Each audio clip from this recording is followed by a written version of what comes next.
किया, न श्राद्ध, न पितृसर्ग, न वार्षिक श्राद्ध किया, उसको पुत्र कैसे कहा जाए? वह 3 ऋण से कैसे मुक्त होगा? उसके माता पिता के कारण धर्म में कैसे समर्थ होगा? इस कारण सब प्रयत्नों से धर्म प्राण सुनने से धर्म अर्थ काम और मोक्ष मिलता है और सब दुख नष्ट हो जाते हैं। पुण्य कार्य पवित्र करने वाला पाप नाशक धर्म प्राण सुनने वालों की इच्छा को पूरी करने वाला, इससे हमेशा सुनना चाहिए। इसकी सुनने मात्र से ब्राह्मण विद्या का ज्ञाता, क्षत्रिय जमींदार, वैश्य धनिक, शूद्र पाठक से पवित्र हो जाता है। सुनने के मात्र धर्म प्राण के पाठ करने वाले को पूर्व सयादान आदि प्रदान करे, अन्यथा सुनने का फल प्राप्त नहीं होता। पहले धर्म प्राण की पूजा कर वस्त्र अलंकार गोदान दक्षिणा आदि से शास्त्र वाक्य की पूजा करे। बहुत पुण्य की इच्छा हो तो अन्नदान श्रमदान अधिक भूमिदान देकर भी भक्तिपूर्वक पाठ करने वाले की पूजा करे। कथा कहने वाले की पूजा करने मात्र से निसंदेह मेरी पूजा होती है। उसके संतुष्ट होने से मैं निसंदेह संतुष्ट हो जाता हूँ। इस प्रकार से गुरु जी से भगवान विष्णु ने कहा, हरे राम हरे राम राम राम हरे हरे, हरे राम हरे राम राम राम हरे हरे, हरे कृष्ण हरे कृष्ण, कृष्ण हरे हरे, हरे कृष्ण हरे कृष्ण, कृष्ण कृष्ण हरे हरे।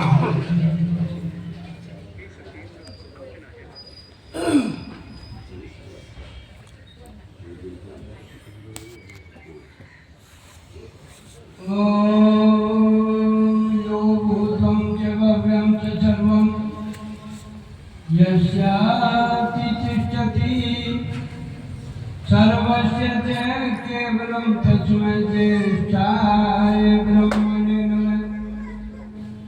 गुरु ब्रह्मा गुरु विष्णु गुरु देवो महेश्वरः, गुरु साक्षात् परब्रह्म तस्मै श्री गुरुवे नमः। नमादरणीय मातृशक्ति थोड़ा साइड हो अग्रज बंधुजन, जैसा कि आपको सर्वविदित है, भैया नितिन अपने जीवन की अल्पायु में ही, जिसे बहुत छोटी उम्र कहा जा सकता है, आपको सर्वविदित है, जो पंचभौतिक शरीर इन्हें माता पिता के सानिध्य से और परम पिता परमात्मा के शुभाशीर्वाद से प्राप्त हुआ था। वह पंचभौतिक शरीर दिनांक 17/1/2026 को पंच तत्वों में विलीन हुआ। कहना बहुत आसान होता है, आया है सो जाएगा राजा रंग फकीर, कोई चढ़ा जाए सिंहासन, कोई बांधा जाए जंजीर। बहुत आसानी से हम लोग कह देते हैं, आया है उसको जाना है, ये निश्चित है, ये सत्य है, ध्रुव सत्य है। लेकिन अपनी आयु को पूर्ण करके जाए, उसका जाना सार्थक माना जाता है। लेकिन विधि का विधान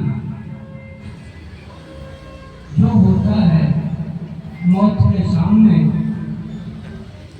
ऋषि मुनि और संत महात्मा, बड़ा बड़ा महिपाल गया, चला चली थी आंधी चल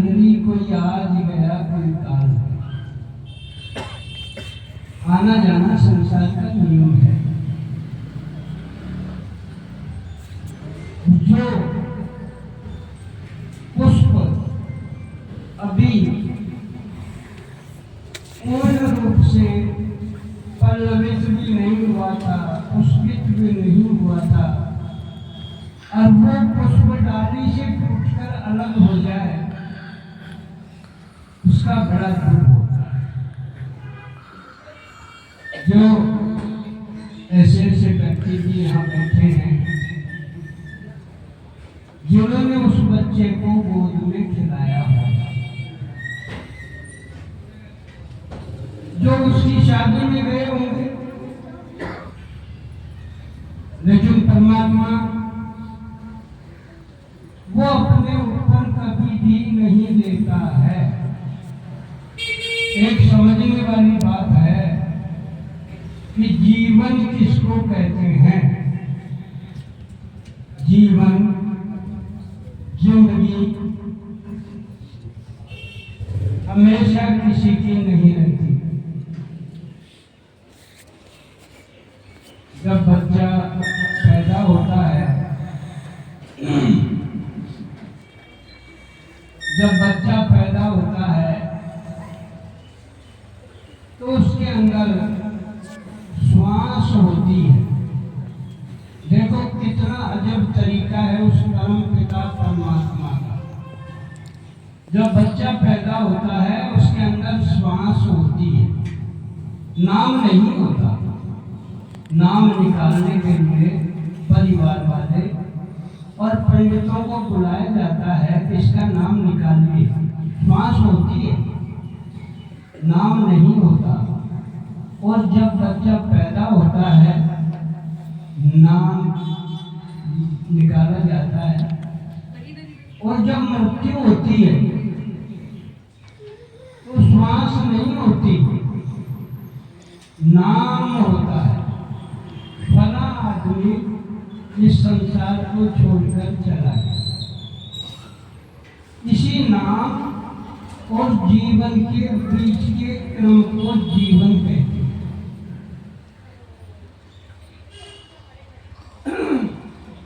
ये अपने पीछे पिता श्री अशोक कुमार जी को छोड़कर धर्म पत्नी अंकिता ठाकुर को छोड़कर एक छोटा सा पुत्र जिसका नाम विहान रोहिला है, उसको छोड़कर इस संसार से विदा। और शायद जिसने भी सुना 17 तारीख को या 18 तारीख को, जिसने भी सुना कुछ लोग स्तब्ध रह गए। देखिए मैं भी नहीं बोल पाऊंगा बेटा, ऐसे मुझे 40 मिनट दे दो आप।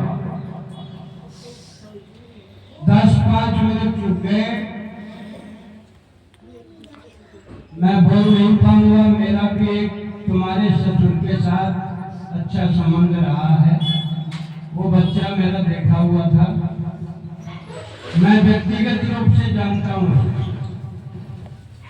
आपको 100% दुख हो रहा है, पिता को 90% हो रहा होगा, मुझे हो सकता है 40% हो रहा है। ये जो बैठे हैं इनको भी 30-40% हो रहा है, सबको है। लेकिन दुख का इलाज क्या है?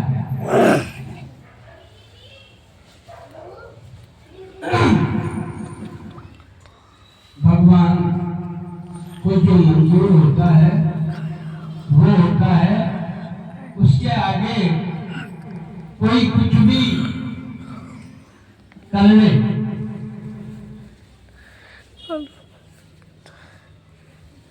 सारी चीजें फेल हैं।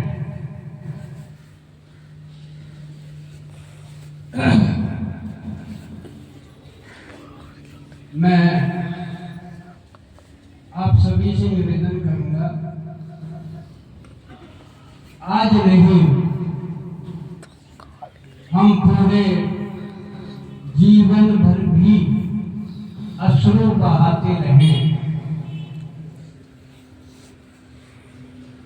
तो भी वो प्राणी उठकर हमें ये नहीं कहेगा कि तुम रोना बंद कर दो।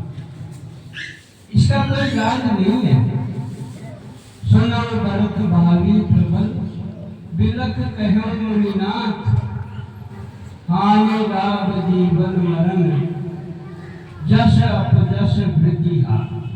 विधाता के हाथ में है और विधाता जैसे चलाता है उसी के अनुसार हमें चलना पड़ता है। बड़े बाग मानुष तन पावा, सुर दुर्लभ मुनि ग्रंथ गावा। साधन धाम मोक्ष कर द्वारा, जिनके परलोक संवारा, परलोक संवारा। बहुत ही पुण्य कर्मों के संचय से अब एक विचारणीय बात एक और भी है। राम नाम रटने बंदे उद्धार हो जाएगा, दया धर्म रख घटवे बेड़ा पार हो जाएगा। कर्मों के अनुसार तुझे मानुष की खोज मिले, उत्तम मध्यम बीच नीच दुनिया के ठोर मिले, सही निचोड़ मिले जब दूर विकार हो जाएगा, राम नाम रटने बंदे उद्धार हो जाएगा। अब की करनी आगे भोगे, जो हम इस समय कर रहे हैं वो हमें आगे भोगना है, और जो करके आए हैं वो हम इस समय वर्तमान में भोग रहे हैं। कोई प्रारब्ध ऐसा बीच में हो जाता है जिसकी वजह से हमें ये परेशानियां आती हैं, लेकिन दुख तो मानव की संपत्ति है, पर ये मानव क्यों घबराता है। दुख तो मानव की संपत्ति है, पर ये मानव क्यों घबराता है। सुख आएगा दुख जाएगा, दुख जाएगा सुख आएगा, सुख जाएगा तो दुख देकर, दुख जाएगा तो सुख देकर, दुख देकर जाने वाले से यह मानव क्यों घबराता है। दुख तो मानव की संपत्ति है, पर यह मानव क्यों घबराता है। दुख तो मानव की संपत्ति है, पर यह मानव क्यों घबराता है। एक बार एक बहुत सज्जन व्यक्ति बाहर टहलने गया। टहलते टहलते उसने एक बहुत सुंदर बगीचा देखा। सुंदर बगीचे के अंदर बहुत अच्छे अच्छे आम लगे हुए थे।